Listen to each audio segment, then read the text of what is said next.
Oke. Pak, Gambarnya jelas ya? gambarnya jelas? Aman. Oke. Oke. Nanti untuk Sobat JC semuanya yang mau bertanya boleh langsung saja tulis pertanyaannya di kolom pertanyaan ya. Karena saya nggak bisa baca kolom komentar, ada sedikit error technical issue. Mohon maaf sebelumnya. Oke, tapi kita ngobrol dengan Pak Halim mengenai investment 101 gitu ya. Karena zaman sekarang ini banyak sekali anak muda, Gen Z pun sekarang sudah main investasi, Pak.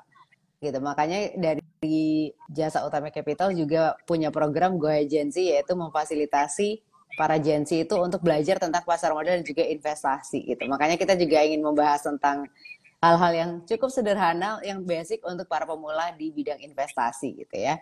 Nah, tapi kalau kita baru memulai nih Pak, gimana sih caranya kita menganalisa laporan keuangan sebuah perusahaan ketika kita mau melihat atau menentukan kesehatan finansialnya? Itu gimana nih cara menganalisanya, Pak? Eh, Cara yang paling simple ya, itu kita mulai dengan lihat earningnya dulu. Setiap Mhm. perusahaan kan setiap kuartal tuh sekitar bulan April itu laporan kuartal 1, bulan Juli laporan kuartal 2, bulan Mhm. Oktober kuartal 3, dan bulan Maret tahun depannya untuk laporan full year. Nah, itu kita Oke. bisa lihat, kita harus lihat tuh earningnya itu bagus atau enggak gitu. Kriteria Mhm. bagus di sini ini ada dua. Yang pertama bagus secara value dan kedua bagus secara growth. Oke. Jadi gini, Secara value dan secara growth ya. ya, jadi gini, saya ulang lagi ya. Itu dalam laporan keuangan pun ada tiga, ada earning, ada balance sheet, ada cash flow. Nah, Oke. itu kita sekilas saja kita bisa lihat cepat kok. Kalau earningnya negatif ya sudah, tidak usah dilihat yang lain, berarti kan tidak layak buat investasi. Terus kemudian kita lihat balance sheet-nya juga, apakah balance sheet-nya bagus. Dari balance sheet itu kita bisa lihat kira-kira perusahaan ini kan, setiap perusahaan kan bilang kan, saya mau begini, saya mau begitu, saya mau begini, itu di balance sheet-nya kita bisa lihat memungkinkan atau enggak. Oke. Nah, Seperti itu. Terus kemudian di cash flow-nya itu kita untuk melihat uh, earning-nya ini betul-betul earning atau earning sungguhan atau earning buatan gitu sih. Kalau earning sungguhan itu kan harus bisa dijadikan cash supaya kita bisa dapat dividennya ke depannya. oke. Jadi tiga hal untuk cara menganalisa laporan keuangan sebuah perusahaan adalah dari earningnya, balance sheet-nya, dan juga cash flow-nya. Iya, Betul ya, Pak ya? Nah, betul. ini kalau ngomongin tentang cash flow, kenapa sih penting untuk memperhatikan cash flow sebuah perusahaan ketika kita menilai potensi investasinya? Tadi kan sudah Nah, salah satu faktornya itu dari cash flow tersebut. iya, itu yang seperti saya bilang tadi itu, kenapa cash flow itu penting? Cash flow itu setiap keuntungan tuh harus bisa dijadikan cash. Sekarang kan banyak perusahaan bilang, wah, tahun ini kita untung, taruhlah ada satu perusahaan tuh bilang, tahun ini kita untung sampai 1 triliun gitu. Mhm. Tapi untuk 1 triliun dari keuntungan di luar pajak lah, keuntungan uh, forex itu yang sama sekali tidak bisa ditransaksikan dalam bentuk cash, dan keuntungan itu akan hilang ketika kondisinya berubah lagi gitu loh. Jadi Oke, keuntungan seperti itu harus kita abaikan. Kita lihat basic core-nya itu berapa, core earning-nya itu. Nah, oke, bagaimana cara kita betul earning atau tidak itu dari cash flow-nya. Dia bisa nggak oke, mentranslasi keuntungannya menjadi cash yang nantinya didistribusikan ke pemegang saham atau buat investasi lagi ke depannya. oke. Nah, kalau kita sudah melihat pentingnya cash flow gitu ya dalam sebuah perusahaan, tadi juga sudah di-mention sama Pak Halim juga mengenai value dan juga growth. Nah, ini gimana nih Pak? Perbedaan antara growth stock dan juga value stocks itu gimana? Dan kira-kira mana sih yang lebih cocok untuk portofolio? Dua-duanya cocok, tapi ada kalanya kita harus menganalisa dengan growth, ada analisa kita menganalisa dengan secara value. Dan tentunya kalau growth itu ada kan biasanya ada earning kan, ada kita semua ada price earning ratio. Untuk growth Mhm. stock itu price earning ratio-nya itu selalu ini saya lebih sederhana lagi. Growth stock itu adalah stok, ada saham di mana earningnya setiap tahunnya itu konsisten naik. Jadi Oke. misalnya contohnya yang paling sederhana Mhm. itu earningnya dari tahun ke tahun selalu naik ya 10%, 20%, 25%, 10% gitu. Oke. Konsisten gitu loh. Itu yang Oke. dicari. Nah, konsistensi BCA sejak IPO sampai sekarang ini, itu rewardnya kan PE-nya dia jadi tinggi sekali kan, karena dia Oke. sudah membuktikan kalau dia bisa konsisten. Mhm. Kenapa orang suka yang PE-nya sahamnya growth? Karena seandainya kita tahun ini beli kemahalan pun ya, kemahalan taruhlah agak sedikit kemahalan kan, nanti beberapa tahun lagi sudah nggak kemahalan lagi gitu loh. Karena earningnya sudah catch up dengan harga yang kita bayar sebelumnya. Oke. Sedangkan value stock itu contohnya saham ya yang earningnya tetap, tapi rutin bagi dividen. Contohnya Oke. yang paling mirip itu kalau di sektor finansial itu ada saham kayak Bank Jatim gitu. Itu kita bisa lihat ya dari dulu earningnya di situ, situ aja gitu loh. Jadi multiple PE-nya nggak bisa tinggi. Harganya juga dari dulu situ-situ aja gitu loh. Range-nya ya cuma 800, cuma 600, 800, 600, 800 gitu aja. Oke. Jadi kita juga bisa Jadi ngelihat gimana Pak? dan untuk Indonesia karena kita negara berkembang, Mhm. asing itu lebih suka saham-saham yang growth. Ya. Kenapa suka growth ya? Seperti saya bilang tadi itu eh, sesuai dengan profit earningnya akan terus naik gitu loh. Oke. Jadi memang penting ya Pak ya untuk melihat growth stock dan juga value stock karena itu yang akan menentukan kita untuk bisa melihat earningnya gitu ya. Nah, Ya, dampak gini, kena ya. maksudnya gini, kalau sahamnya earningnya terus naik, Mhm. multiply PE dan PBV-nya itu bisa tinggi sekali gitu loh. Ya. Jadi kayak BCA bisa PBV 5, PI-nya 30, 20 gitu. Sekarang 25 ya, karena artinya nggak growth. Sedangkan kalau sahamnya tidak growth, ya kayak seperti contohnya yang paling sederhana itu kayak Bank Jatim. Mhm. Ya PBV-nya 0,5, 0,7, 1, terus PI-nya disesuaikan dengan dividen yang dibayarkan. Jadi ya dividen yield-nya sekitar 7-8% sesuai dengan yield obligasi kita. Oke. Nah, Gitu. kalau kita sudah melihat earningnya gitu ya Pak ya, boleh nggak dijelaskan bagaimana dampak kenaikan earnings per share atau EPS ini terhadap nilai saham di pasar?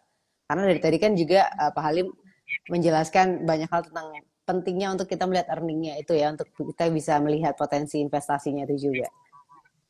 Ya, kalau earningnya naik, nah ini kita harus lihat gini, kalau sahamnya growth kan ekspektasi earningnya itu naik terus, Ya, ya betul nggak ya? ya, Seperti kayak BCA itu, jadi ketika IPS-nya naik ya sudah harganya terus naik ya terus gitu sesuai dengan ekspektasi pasar gitu loh. Nah, yang jadi masalah ini saya kasih contoh, ketika saham yang ekspektasinya growth tiba-tiba tidak growth, contohnya seperti BBRI yang terjadi 1 bulan ini, ekspektasinya kita kan growth, mhm, growth-nya konsisten 10-15% kan. ya, Makanya dihargai dengan PI 12-13. Malah sempat 15 karena ekspektasi growth-nya 20%. Tiba-tiba karena ada masalah kenaikan suku bunga dan kemungkinan kenaikan kredit macet, growth-nya itu jadi cuma 1-2%. Pasar langsung mendowngrade dia dari growth stock jadi value stock. Makanya BRI kan multiply PI-nya tiba-tiba turun drastis kan dari sekitar 15 jadi sekitar 10, mendekati saham-saham lain gitu. Sambil menunggu nanti earningnya kira-kira bagaimana ke depannya. Tapi ekspektasi dari pasar sekarang ini BRI tidak growth untuk tahun ini. Itu oke. contohnya perubahan earningnya gitu. Nah, ini juga pas banget ada yang nanya juga tentang BBRI, ASII, dan juga SMGR, Pak. Apakah mungkin Nah, Anda ya bisa itu. diberikan contoh untuk Ya, portofolionya? itu contohnya tadi itu. Astra itu kejadian yang menimpa BRI saat ini sudah menimpa Astra tahun lalu. Astra tahun lalu kan penjualan mobil di bulan September, Oktober, November kan turun terus. Mhm. Jadi kemungkinan growth dia sudah turun, makanya Astra di downgrade secara otomatis pasar itu mendowngrade Astra gitu loh. Dari growth stock menjadi value stock. Nah, jadi yang dari earningnya naik, jadi earningnya flat. Makanya harganya turun terus dari sekitar 7.000 ya kalau nggak salah waktu itu. Jadi downgrade sekarang ke harga 5 ribuan. Ya, Ya seperti itu contohnya. Kalau semen Gresik ini sama juga kondisinya. Ini dari growth stock jadi sinking stock ini. Jadi ketika dulu tahun tahun 2003 sampai 2012 ini earningnya selalu growth. Tiba-tiba setelah 2012 earningnya kan turun terus, makanya dia downgrade banget. Dari dulu multiply PI-nya 20, sekarang aja kan earningnya turun terus. Dan kayaknya masih akan turun untuk jadi PI-nya mungkin sekitar 9 atau 10-an gitu. Oke, jadi udah downtrend juga ya untuk 3 emiten ini ya Pak ya? Karena artinya sendiri juga sudah downtrend gitu. Oke.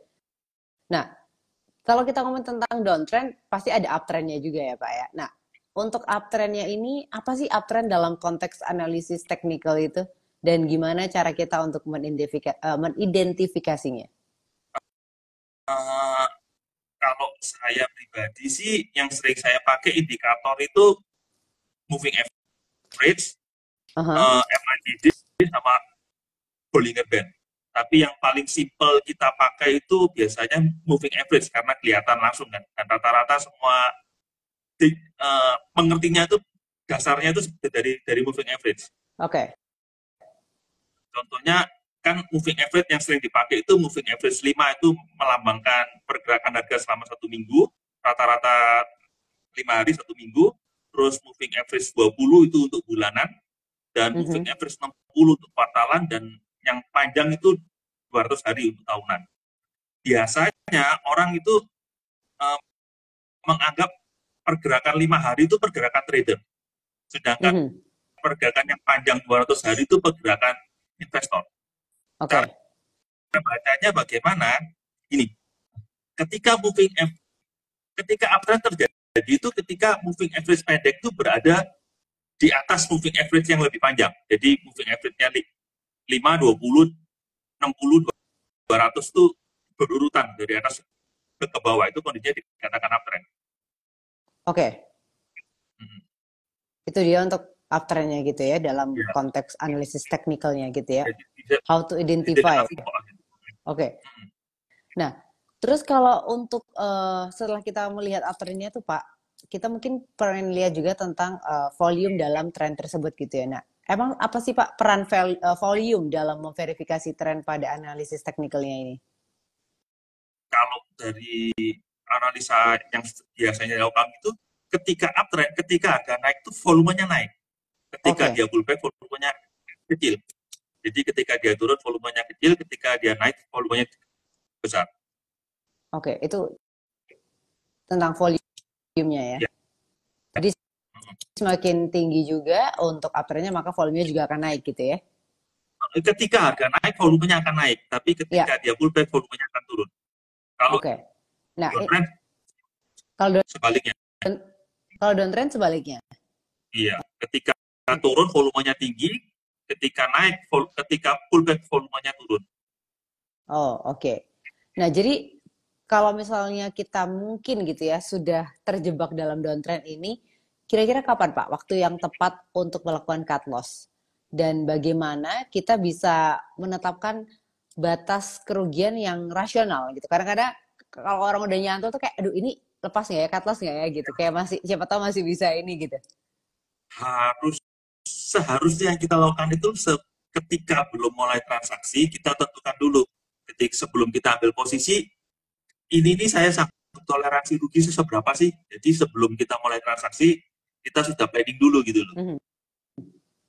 Tapi seandainya sebelumnya nggak ada planning, ya mulai planning sekarang. Kira-kira kalau harga turun seberapa, saya harus mengurangi posisi. Biasanya, yang sering dipakai itu ketika moving average-nya berubah dari uptrend jadi downtrend. Ketika trend itu patah, ya baiknya kalau bisa cut loss, kalau nggak bisa minimal jangan beli dulu. Orang itu sukanya kalau sudah turun itu maunya average down aja supaya rata-ratanya turun. Sebaiknya itu dihindari dulu. Tunggu uptrend baru beli dulu. Oke. Kalau bisa cut loss, tapi kalau nggak bisa ya stop beli dulu. Oke. Karena kadang-kadang untuk beberapa orang, apalagi yang beginner gitu ya Pak, untuk melakukan cut loss tuh banyak kegalauannya Pak. Iya, itu susah memang. Dari dulu itu penyakit susah itu. Saya sendiri sampai sekarang pun juga kadang-kadang galau gitu. Ini cut loss atau enggak. Ya namanya psikologi trading seperti itu harus dilatih sih memang. Tapi yang harus dilakukan utama itu stop beli dulu. Ketika posisi downtrend, stop beli. Stop beli ya? Stop beli ya, jangan menambah posisi yang salah. Prinsipnya seperti itu. Kalau posisi sudah salah, jangan ditambah dulu. Kalau bisa dikurangi kan. Iya. Ini sedikit menyinggung gitu Pak, agak sedikit melenceng dari pertanyaan yang sudah saya berikan. Tapi tadi saya tertarik dengan psikologi trading yang tadi Bapak sebutkan gitu ya. Itu how to manage itu Pak. Setelah ini kan Bapak Pak Halim sudah punya bertahun-tahun ya, punya pengalaman bertahun-tahun di investment gitu. Itu gimana aja ya untuk menghandle trading itu kan manusia. Manusia itu ya namanya perasaan takut itu pasti ada lah. Galau itu pasti ada. Nggak mungkin bisa hilang, yang ada cuma diminimalisasi. Oke. Caranya bagaimana? Dengan latihan. Kita harus cut loss dulu, ya betul. Dengan mulai cut loss gitu, kalau salah kita cut loss, lama-lama kita tahu, oh ya ternyata yang betul seperti ini gitu loh. Oke, jadi memang butuh jam terbang juga ya Pak ya? Ya latihan dan konsistensi. Dan kalau bisa ditulis. Maksudnya ditulis ketika gimana? Kita planning, ditulis nih, ketika pagi itu kan kita udah tahu posisi salah kan, kita tulis dulu, seandainya harga di bawah ini saya akan cut loss gitu. Oh, itu menjadi pengingat juga untuk kita ya ketika iya, nanti ya. Jadi ketika udah lihat running trade kita sudah nggak bingung gitu loh. Dan malamnya ketika evaluasi ulang kita, oh ya tadi saya salah di sini, next time nggak boleh diulangin lagi, ya seperti itulah caranya. Oke, jadi bagaimanapun untuk mengawalinya harus butuh analisa dan juga ini ya, udah punya target kira-kira mau cut loss di mana itu tadi ya. Oke, karena kalau kebanyakan cut loss terus salah itu kan juga kena mental Pak lama-lama ya. Iya, seperti itu. Itu yang kadang-kadang bikin susah juga. Dan lagi sekarang ini kondisi kan lagi jelek ya, kondisi pasar ya. Betul, IHSG lagi turun ya Pak ya. Sebaiknya ada orang yang bilang, kalau mulai jangan sekarang, tunggu bullish. Justru kalau menurut saya kalau mau belajar, mau mempelajari saham susah-susah seperti ini. Kalau tahu susahnya kan kita nanti ketika enaknya kan sudah tinggal lancar. Oh gitu ya. Kalau tahu enaknya dulu, kalau susah malah bingung ya. Iya, jadi daripada orang-orang kan biasanya waktu pasar bagus main gila-gilaan, nanti ketika turun bingung, loss-nya malah besar. Loss itu pasti ada, semua trader pasti mengalami masa susah. Ada baiknya masa susah itu di awal-awal. Oke. Jadi ngerasain gak enaknya dulu, baru ntar kalau udah enak, udah nyaman gitu ya. Kalau enak, sudah tahu nanti akan datang masa nggak enak, jadi udah siap dulu. Oke.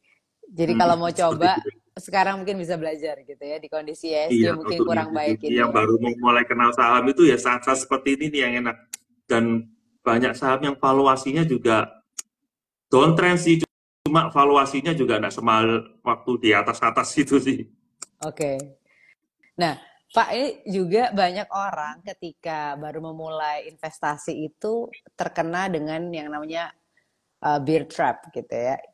Itu sendiri tuh artinya apa sih Pak, bear trap itu, dan gimana supaya kita bisa menghindari itu saat trading? Bear trap itu gini, ketika saham turun, orang kan kecenderung harusnya kan ke cut loss, ya.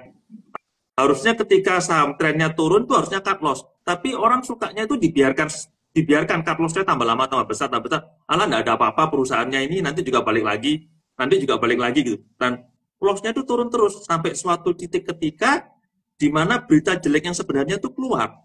Tahu-tahu saham satu hari itu bisa turun. Saham yang misalnya contohnya saham apa yang paling contoh. Nah, kayak semen Gresik seperti sekarang ini. Ini tapi belum tentu ya bear trap atau enggak ya. Saya juga belum tentu ini apakah konfirm bear trap atau enggak. Ini semen Gresik ini kasus jelek ini kan sudah lama, dari sejak tahun 2000 berapa ya? Sebentar ya, saya cek dulu ya. Semen Gresik ini dari sejak tahun Pak Jokowi naik itu tahun berapa ya? Nah ini nih, dari sejak 2019 itu earningnya sudah jelek, sudah downtrend banget gitu. Harganya waktu itu kalau nggak salah masih sekitar 15 ribuan. Itu konsisten turun terus sama orangnya dikit terus. Sedangkan berita jeleknya itu baru keluar 1 minggu terakhir ini. Kalau nggak sustainable lah, gini, tahu-tahu turun volume gede. Yang tadinya mau di hold, nggak mau cut loss, sekarang tahu-tahu berita jelek semua mau di cut loss. Padahal mungkin siapa tahu ada setelah ganti presiden bisa ada perbaikan gitu. Di bear trap seperti itu. Cut loss-nya di bawah banget ketika orang panik selling. Itu itu sebaiknya dihindari sih. Oke.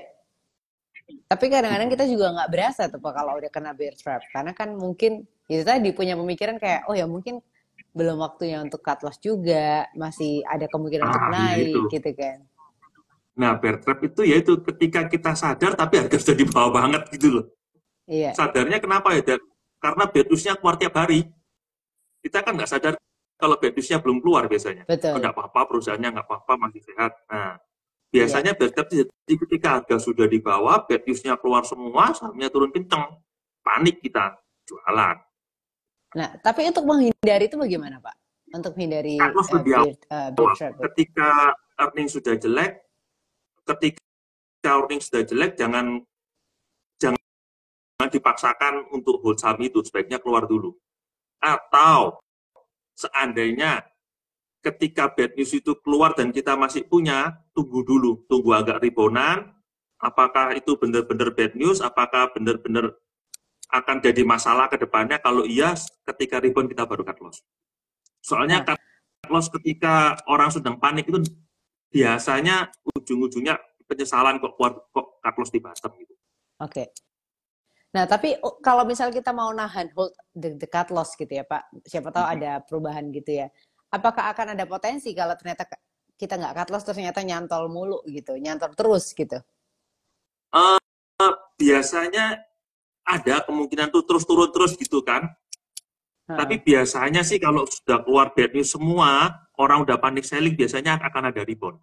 Oh, justru akan ada rebound setelah semua orang panik Biasa selling. kalau ketika turunnya kenceng banget gitu kan, ada orang panik selling, biasanya akan ada rebound. Cuma ya mungkin harus harus nunggu waktu ya. Ya. Dan reboundnya itu yang jadi masalah, nanti ada masalah lagi. Ketika rebound, berita bagusnya keluar semua. Jadi harganya udah agak bagus, disuruh cut loss malah nggak mau dianggap itu sudah bottom gitu loh. Oh, oke. Nah, seharusnya pada saat itu keluar dulu. Ya, ya. Oke.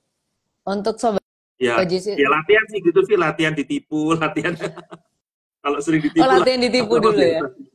Iya, Oke. Kadang-kadang yang nipu bukan orang lain, tapi ditipu sama diri sendiri gitu ya, sama perasaan diri ditipu sendiri sama gitu diri ya. sendiri. Lihat berita, oh ini sudah bagus nih perusahaannya sudah bottom gitu loh. Aha. Padahal kan belum, cuma news doang. Oke. Jadi memang butuh latihan itu tadi ya.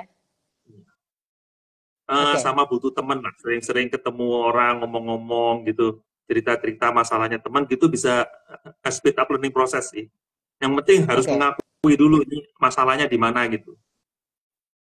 Ya, jadi memang harus sharing juga supaya bisa ada pengetahuan yang baru juga, ada sharing experience juga gitu ya. Iya. Oke. Harus ngakui Oke. dulu kalau salah itu gimana gitu. Ya, harus mengakui ya. Iya, kalau ada masalah. Oke. Untuk Sobat Jesi semuanya, boleh yang mau bertanya, boleh tulis pertanyaannya di kolom pertanyaan. Uh, Pak Halim, karena saya nggak bisa baca kolom komentar, nanti kalau misalnya ternyata ada Oke, pertanyaan yang masuk di kolom komentar, boleh tolong dibantu ya Pak ya. Tapi untuk oke. Sobat Jesi semuanya, yang mau bertanya, please boleh tulis pertanyaannya di kolom pertanyaan ya, supaya saya juga bisa baca di kolom pertanyaan. Nanti kalau ternyata nggak tahu kolom pertanyaan di mana, boleh langsung aja tulis di kolom komentar, nanti akan dibantu jawab juga, kita diskusikan juga dengan Pak Halim. Pak, ini kalau kita sambil menunggu juga pertanyaan yang masuk, tadi sempat disinggung juga tentang kondisi IHSG gitu ya, di mana biasanya katanya kalau setelah libur lebaran itu justru akan naik. Tapi kenyataannya justru setelah libur panjang, libur lebaran ini, kondisinya malah turun ya. Meskipun ada perlawanan tapi tipis, kemudian turun kembali gitu. Kalau dari Pak Halim sendiri ngelihatnya seperti apa Pak tentang kondisi IHSG ini? Dari data yang ada ya, IHSG setelah lebaran cenderungnya koreksi sih memang sih. Dari beberapa lebaran terakhir ya, sejak COVID kayaknya setelah lebaran kecenderungannya koreksi terus sih. Oke. Itu kira-kira faktornya kenapa tuh Pak? Faktor Ya terbesarnya? mungkin memang kondisi marketnya udah nggak bagus, cuma kecenderungannya memang koreksi. Saya nggak tahu, saya sendiri juga nggak tahu kenapa, tapi kejadiannya sejak COVID 2021, 22, 23, 24, 4 tahun berturut-turut setelah COVID kita koreksi semua. Oke. Selalu koreksi gitu ya? Iya. Ya Jadi di mungkin kondisi, memang harganya sudah nggak ngerti juga saya kenapa selalu pas ketika lebarannya selalu ada bad news gitu loh. Kayak seperti oke, sekarang tiba-tiba ada perang terus inflasi jelek ya waktu lebaran ya. aha, oke, Nah, yaitu tiba-tiba yang men-trigger koreksi besar-besaran. Sebelumnya oke, juga ketika lebaran kondisi market regional jelek. ya, Atau mungkin juga karena kan seringnya di bulan Mei ya kita ya. Lebarannya bulan April, bulan Mei, April atau bulan-bulan di mana Mei, kita. ya, Iya. Nah, itu kan bulan-bulan di mana investor institusi biasanya mulai profit taking memang sih. Makanya ada istilah sell in May dan go away gitu loh. oke, Mungkin juga bisa karena itu. oke. Ini sudah ada satu pertanyaan yang masuk, Pak. Sebentar, ini saya bacakan ya, ada di kolom pertanyaan. Dari L Trader, ini saya munculkan di layar, kelihatan nggak, Pak? Iya kelihatan nih. Nah, Big ini ada Bang pertanyaan dari L Trader tentang view Big Bangs bagaimana ya, dan sampai kapan koreksinya? koreksinya sampai kapan? Koreksi sampai kapan belum jelas. Yang jelas ini semua masih menunggu earning Q2 gimana. Mungkin kalau kita lebih teliti, kalau kita mau sedikit repot ya, itu bank itu kan harus mengeluarkan laporan setiap bulannya. Jadi ini kan yang sudah keluarkan bulan Maret ya. Nanti bank akan mengeluarkan bulan April, bulan Mei, bulan Juni. Nah, dari 3 laporan itu kita bisa lihat kira-kira earningnya dia bisa membaik atau tetap jelek gitu loh. Oke. Q1 kan agak kurang baik ya. Ya. Nah, kalau earningnya masih tetap seperti yang Q1 atau lebih jelek, ya kayaknya koreksinya masih akan terus berlanjut gitu loh. Tapi untuk satu hal yang jelas sih, untuk kembali ke all time high yang dicetak di bulan Maret ya, kayaknya untuk tahun ini akan susah sih. Kalau beberapa teman bilang kayaknya sisa tahun ini paling sideways pun sudah bagus untuk Big Bang. Terutama yang mungkin bisa baik itu BCA dan Mandiri, karena itu level growth-nya masih bagus dan bad debt-nya itu lebih rendah dari bank-bank yang lain. Kalau BRI itu karena banyak kredit mikronya mungkin akan kena lumayan di bad debt-nya.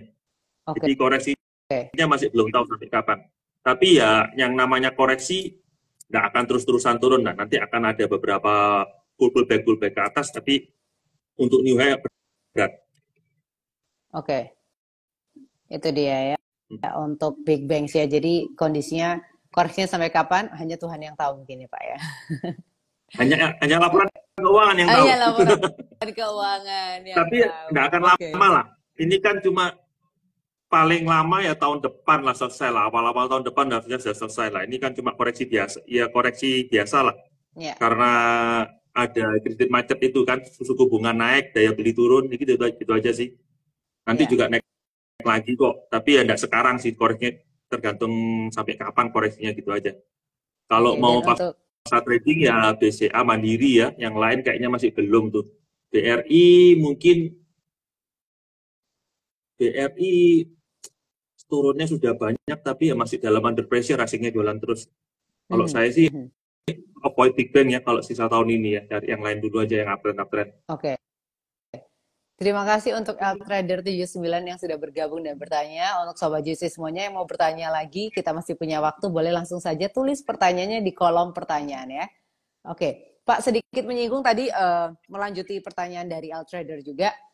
Tadi kan Pak Halim bilang kalau sekarang hindari Big Bangs gitu ya. Padahal Big Bangs ini yang biasanya menopang ISG, terutama di Indonesia, gitu ya. Nah, tadi Pak Halim memberikan saran, sementara ini kalau mau lihat banks ya lihatnya BCA atau Mandiri ya kan, antara dua itu. Dan yang lain coba lihat uptrend yang lain. Uptrend lain ini apa aja Pak? Di sektor mana aja?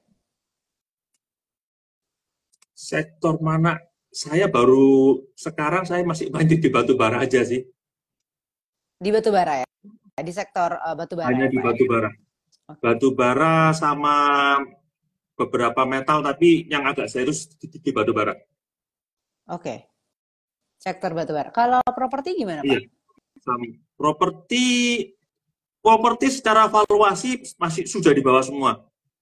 Tapi Oke. ya itu masalah yang tadi, value dan growth, antara value dan growth. Secara value sudah masuk dan harganya tidak Mhm, kemahalan, tapi mhm, belum murah-murah banget. mhm. Secara growth belum. Hmm, Ini oke. kenapa properti tidak bisa naik? Earning properti masih belum balik ke sebelum COVID, masih di bawah earningnya sebelum COVID. Dan kayaknya penjualannya juga belum balik ke sebelum 2020 gitu loh. Makanya kenapa harganya belum naik? Ya karena memang belum ada growth di sektor properti. Oke. Jadi properti mungkin belum dulu ya. Iya. Mungkin Oke. dalam waktu dekat ya, tapi saya sendiri juga belum ambil posisi. Sektor otomotif kita bisa nunggu nanti setelah bulan Juni apakah ada perbalikan penjualan mobil ya, itu dilihat dulu. Kalau ada perbaikan mungkin sektor Astra itu bisa naik lagi. Astra dan Oke. teman-temannya Astra Auto, RMA itu mungkin bisa balik ke atas lagi. Kalau penjualan dengan catatan penjualan mobil di second half tahun ini membaik ya. Oke. Itu Soalnya dia ya. secara valuasi sudah murah sih. Oke. Ini ngomongin tentang batu bara ada yang nanya juga nih Pak dari Muzaini. Review dong untuk HIL, HILL dan DOIT secara teknikal. Apalagi HIL kalau nggak salah pendapatannya di 1Q 2024. Ini saya munculkan pertanyaannya nah, saya munculkan di layar kelihatan Pak? Iya, kelihatan. Untuk Hill saya pas ya, ini baru IPO ya. Nggak bisa dianalisa fundamental, secara teknikal juga nggak jelas nih kemana. MA-nya ke bawah tapi harganya ke atas, jadi saya angkat tangan. Nggak bisa analisa ini. Untuk Oke. Doit ini banyak corporate action, jadi harganya digerakkan oleh corporate action, masih uptrendnya bagus, cuma udah agak kejauhan dengan base-nya. Kalau punya, jagain aja di MA5, kalau sampai dia close di bawah MA5, out dulu, tunggu lagi di MA60. Tapi Oke. untuk open posisi baru dihindari, karena kenaikannya terlalu tajam. Tunggu dia koreksi dulu ke MA20. Oke. Itu untuk DOIT ya Pak ya? Doit. Untuk Hill, angkat tangan saya. Saya bisa dianalisa Mas ya. Secara Oke. fundamental, Doit biasa-biasa saja, nothing special.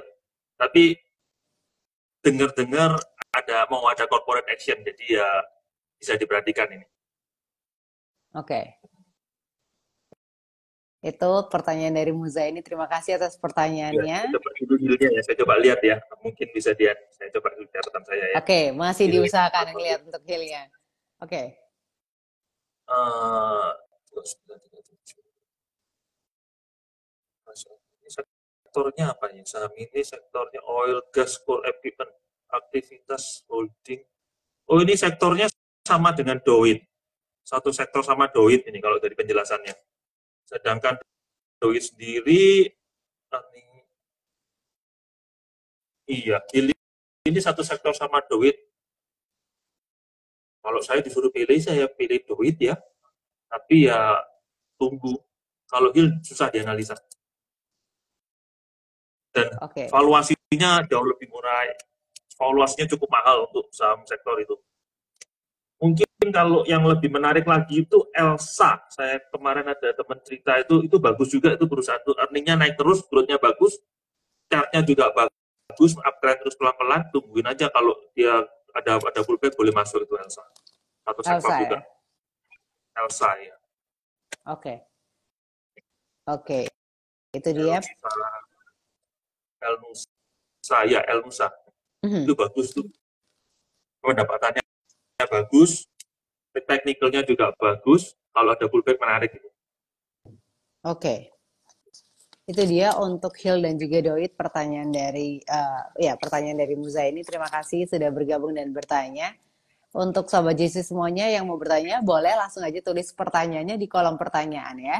Nanti kita akan bahas dan juga diskusikan juga dengan Pak Halim. Oke. Ini ngomongin tentang El Nusa Pak, tentang Elsa gitu ya. Ini memang ada news tanggal 2 Mei, hari Kamis, Ya. itu laba Eldusa atau Elsa itu melesat 59% di kuartal pertama 2024. Itu news yang sempat kita bacakan juga di Morning Juice setiap pagi itu. Oh, ya, pasti ya Hari menarik tuh harga itu. ya, hari Kamis Iya. tanggal 2 Mei. Iya. Saya coba beberapa kali trading, ini menariknya kalau dia pullback sih. Kalau dikejar, ya agak sedikit berat kalau dikejar, kalau orang trader sukanya bilang gocekannya kejam. Cuma buat invest boleh, menarik. Gojekannya kenapa? Gocekannya kalau orang trader baru bilang kejam Oh, katanya sih ya, kejam. kalau orang-orang yang Oke. trader. Gojekannya Jadi kejam. baiknya Oke. tunggu dia tegak turun dikit gitu. Oke.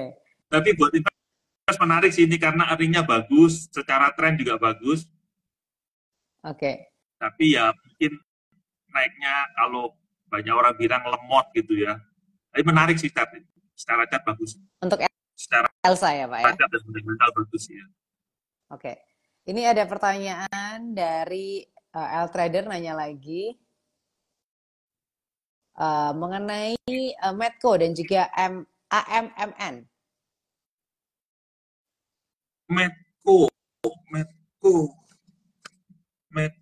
AMMN ya ikutin teknikal aja, valuasinya sudah tidak murah-murah amat, jadi ikutin teknikal aja sama seperti yang tadi itu, seperti Doi tadi itu kasusnya.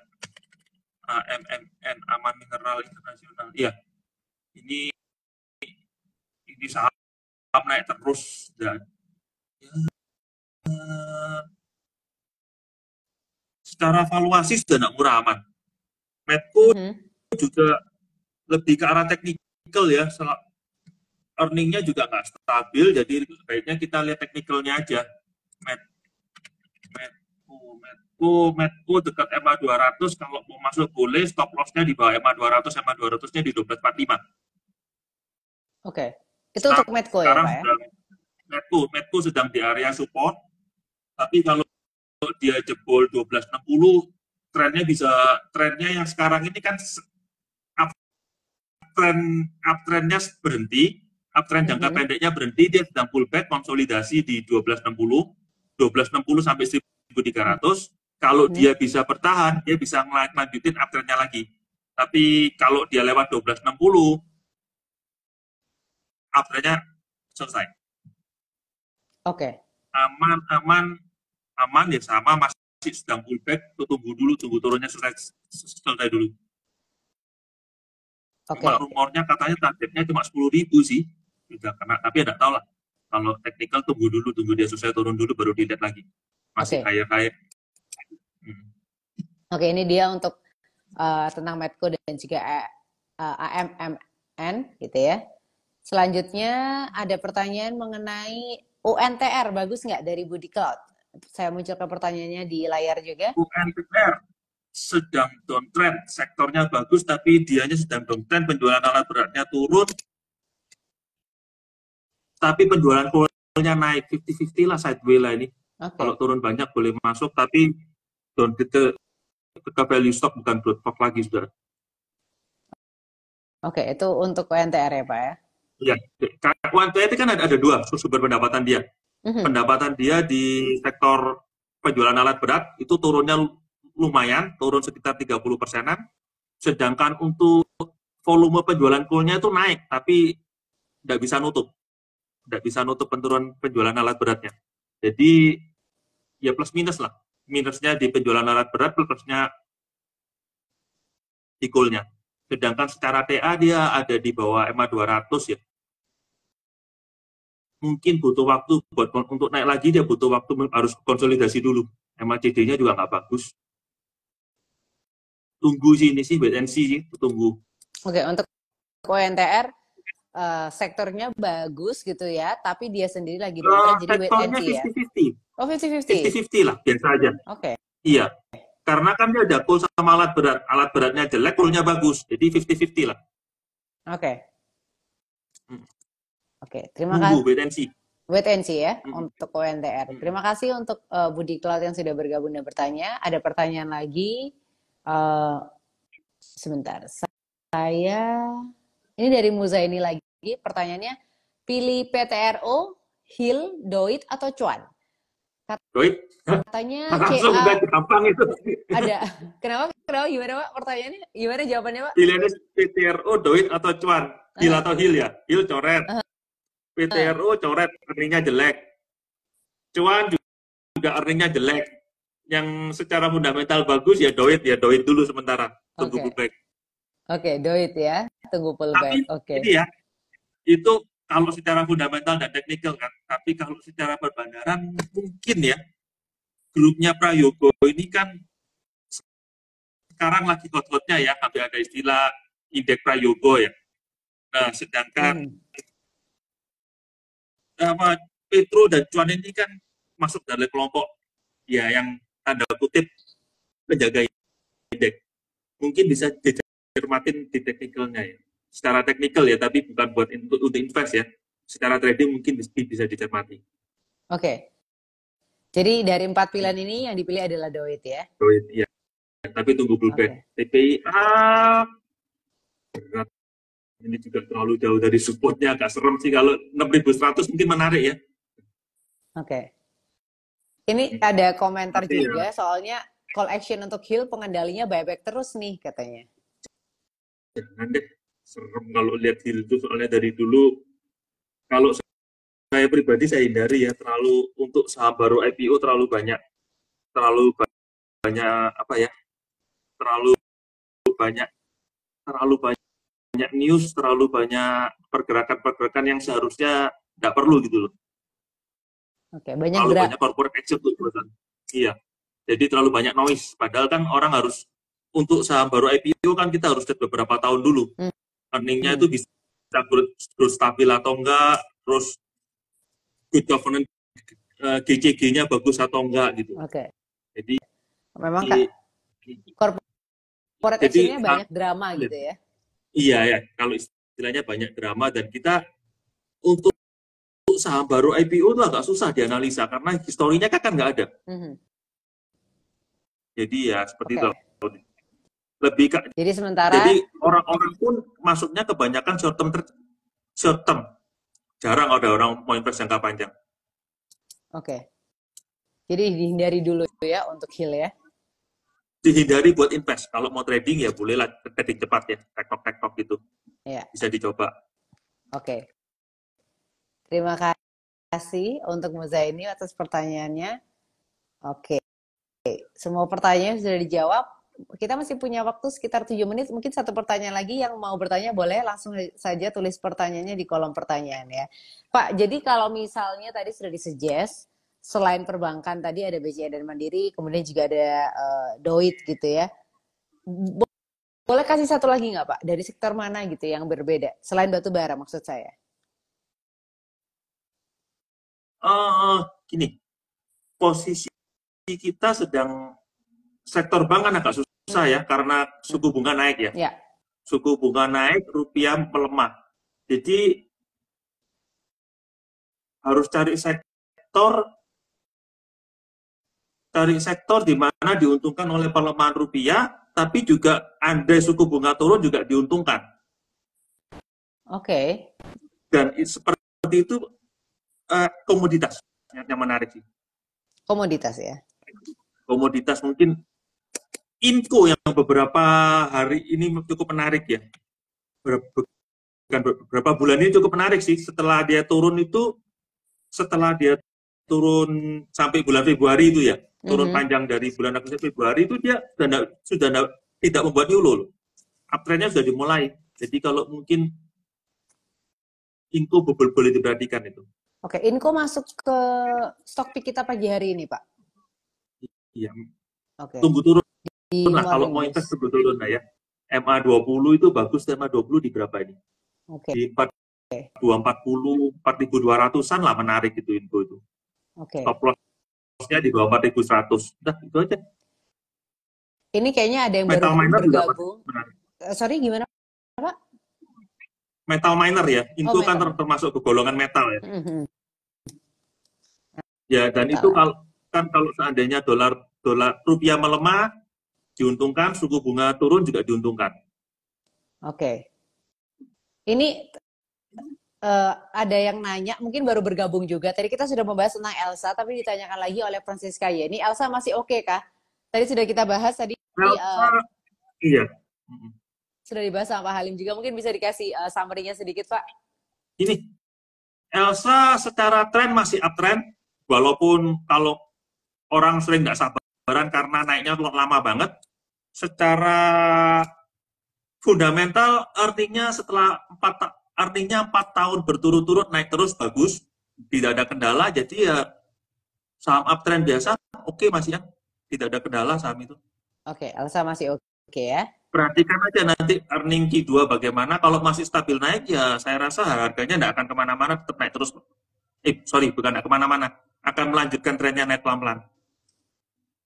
Oke, terima kasih untuk Francisca Yeni yang bertanya tentang Elsa. Tadi kita juga sudah bahas sebenarnya, tapi thank you udah bergabung dan bertanya. Ini pertanyaan selanjutnya dari di August. Doit naik terus, target kenaikannya sampai berapa kira-kira? Terima kasih. Ini pertanyaannya saya munculkan juga di layar, Pak. Untuk kalau segini ya, kalau ada yang bilang sudah kena, ada baiknya pasang stop loss saja. Untuk target kenaikan berapa ya, gak ada yang tahu lah kayak gini-gini nih. Oke. Iya, susah. Kalau ini yang previous high-nya 575 ya. Setelah itu ada lagi di 650. Kayaknya ini area resisten juga. Tapi kalau saran saya, kalau punya jangan nambah, jangan beli. Kalau nggak punya jangan beli. Kalau punya pasang stop loss, jangan buru-buru profit taking. Siapa tahu masih ada tarikan yang cukup kencang. Oke. Itu untuk Doit ya Pak ya? Iya. Kalau mau nambah, ingin nambah banget, tunggu dia pullback gitu aja. Tunggu pullback, oke. Iya. Terima kasih untuk di August yang sudah bergabung dan bertanya juga. Oke, semua pertanyaan sudah dijawab hari ini, udah kita bahas juga. Senang sekali malam hari ini Pak Halim bisa kembali bergabung gitu ya. Udah pemanasan di Morning Juice, akhirnya bergabung di Juice You Up ya Pak ya. 1 jam aja live ya. Semoga bisa sering-sering ya Pak ya. Ya kalau ada waktu. Kalau ada waktu. Sama-sama. Kayaknya sibuk ya. Sibuk menganalisa ya Pak ya. Enggak juga, kalau malam gini pas ya sama waktu analisa malam saya sih. Oh gitu ya. Iya. Oke. Ini ada yang komentar, Doit kita lepas di bulan Agustus aja ya yuk. Amin. Okay. mungkin sih. Cuma ya itu saya bilang kalau Doit ada baiknya pasang stop loss ya. Karena histori dia kalau sudah turun, aduh, suka ngagetin orang. Oke. Iya. Jangan lupa stop loss saja gitu aja lah. Jangan lupa. Arahnya masih ke atas, cuma jangan lupa untuk stop loss. Soalnya kalau lagi turun juga serem sini saham ini. Oke. Pak, ini sorry, ada satu pertanyaan terakhir mungkin Pak. Dari Francisca Yeni juga. Untuk ESA target, kenapa? Oh, ESA hold masih lama itu. Targetnya bisa ke berapa nih Pak, ditanya? Untuk ESA targetnya bisa ke berapa? Elsa ya? ESA. Oh, ESA, sorry. ESA sudah kena kan kayaknya, sudah rounding top kalau nggak salah tadi kemarin. Iya, sudah rounding top, sudah. Maksimum 910, tapi udah boleh mulai profit taking itu. Sudah boleh mulai profit taking, maksimum 910 itu udah. Oke. Ada resistennya di atas 990 itu berat itu. Dan fundamentalnya kayaknya susah untuk lewatin 910. Maksimum 1000 lah, tapi area sini sudah area profit taking ini. Oke. Jadi udah bisa taking profit ya untuk ESA ya Pak? Iya, pelan-pelan. Ya minim stop loss lah, sudah jangan nambah kayak gini. Dengan chart kayak gini ini sudah jangan nambah sih. Oke. Yang ketinggalan jangan FOMO lah. Bahaya kalau kayak gini FOMO. Nah iya, kebanyakan FOMO itu juga yang bahaya ya Pak. Iya, makanya. Saya kalau dikasih durin gini, saya tanya dulu biasanya punya posisi mau masuk atau kalau ada nasabah mau masuk atau sudah punya. Kalau mau masuk saya bilang jangan, tunggu atau cari saham lain. Kalau sudah punya jangan lupa stop loss karena naiknya dari 500 ke contohnya ESA nih ya, dia naik dari 500 ke 820 itu nyaris tanpa ada koreksi gitu loh. Sedangkan koreksi sehat pun kan 50% dari kenaikan kan. Mm-mm. Itu pun sudah cukup dalam. Jadi ya kalau belum punya sebaiknya jangan dulu lah. Oke. Hmm. Oke.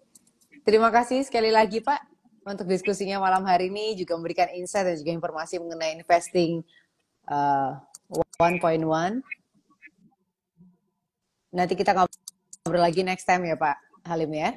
Oke, ya sama-sama. Terima kasih juga pastinya Terima untuk Sobat kasih. JOC yang sudah bergabung hari ini, malam hari ini. Terima kasih banyak. Terima kasih banyak sekali lagi untuk Pak Halim. Mungkin ada the last message Pak untuk Sobat JOC semuanya yang mungkin baru mau mulai investasi. Mulai yang dari saham tuh yang penting itu bagaimana menghindari kerugian yang dalam, bukan cari untungnya. Untung itu gampang kok, setiap orang sebentar aja juga dapat. Untung itu datang terus kok, asal kita Ya. masih di market, gampang dapat untungnya kok. Tapi yang perlu dihindari jangan sampai kita rugi terlalu dalam, gitu aja sih. Oke, jangan sampai rugi terlalu dalam ya. Oke, terima kasih banyak sekali lagi. Kita ketemu next time. Akhir kata saya Lady Lia pamit, Pak Halim juga pamit. Kita ketemu lagi di lain kesempatan minggu depan ya Pak, karena besok hari ini dan besok dan besok lusa pasar modal libur ya. Iya, minggu depan kita betting lah. Kita ketemu lagi minggu depan. Oke, kalau begitu terima kasih. Selamat malam Pak Halim. Bye bye. Terima kasih. Ya, saya pamit dulu ya. Iya, terima kasih.